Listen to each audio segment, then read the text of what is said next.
Salut, c'est Léo, ça dit quoi? Avant, je pouvais manger un pack de yaourts d'un coup. Et là, si je mange 2 yaourts, j'ai trop mangé en fait.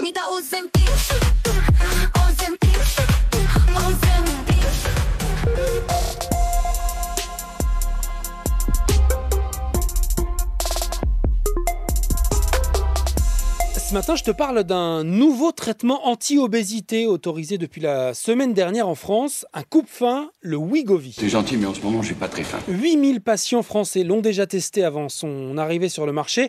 Comme Natacha, elle pesait 150 kilos et elle en a perdu 40 en 1 an et demi. 40, je pensais pas que c'était possible en fait. Ça change la vie au final. J'ai repris le sport. Faire mes lacets, m'habiller, me laver, tout ça, c'était très compliqué. Et là, maintenant, j'y arrive normalement en fait. Le principe, c'est une piqûre par semaine avec un stylo injecteur qui libère de la sémaglutide, une molécule qui fait que l'estomac se vide moins rapidement et qu'on arrive plus vite à la sensation d'avoir suffisamment mangé.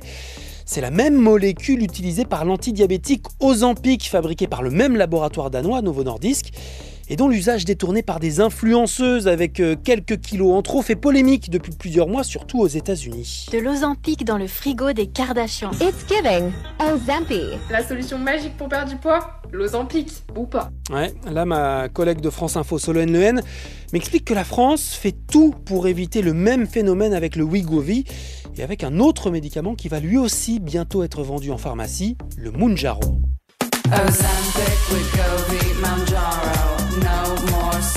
Bien, les autorités sanitaires ont décidé d'encadrer strictement la prescription du Wegovy. Il faut un IMC de plus de 35, c'est-à-dire qu'il faut souffrir d'une obésité sévère. Et l'ordonnance doit être rédigée uniquement par un médecin spécialisé en endocrinologie, diabétologie, nutrition.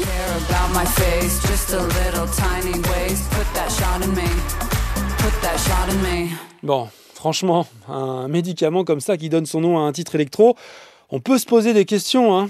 Mais le collectif national des associations d'obèses insiste. Des études montrent qu'il réduit de 20% le risque de mourir d'une maladie cardiovasculaire. Alors avec 8 millions de personnes obèses en France et près d'1 milliard dans le monde, ça reste un marché gigantesque. Pour l'instant, le Wegovy n'est pas remboursé par la sécurité sociale et coûte 300 € par mois. Mais son fabricant danois espère bien que les choses changeront dès l'année prochaine. Skinny, thin, tiny.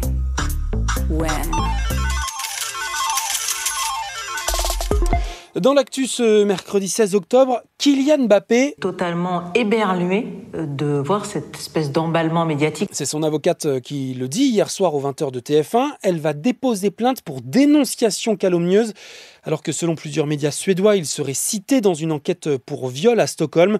Une enquête qui existe bien selon le parquet, qui ne confirme pas en revanche ni n'infirme si le nom de Mbappé apparaît bien ou non dans cette enquête. Au Liban, les bombardements ne s'arrêtent pas malgré la pression de l'Organisation des Nations Unies.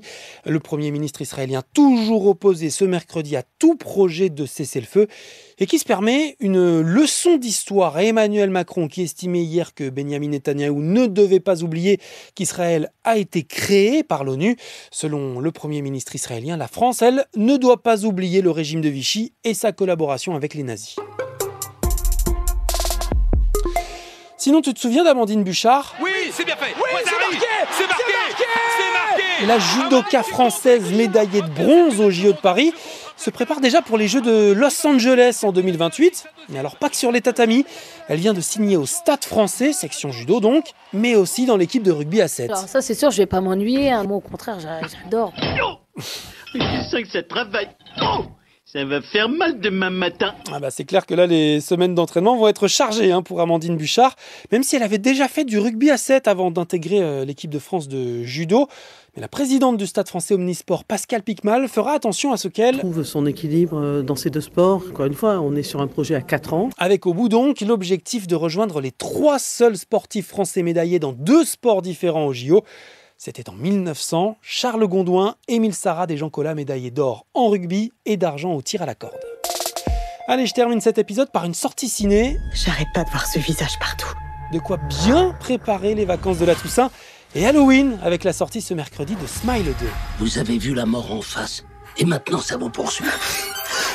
Le premier opus avait créé la surprise en 2022 en dépassant les 200 millions de dollars de recettes. Alors le réalisateur Parker Finn forcément reprend le même principe, des sourires maléfiques et contagieux qui poussent les personnes contaminées au suicide.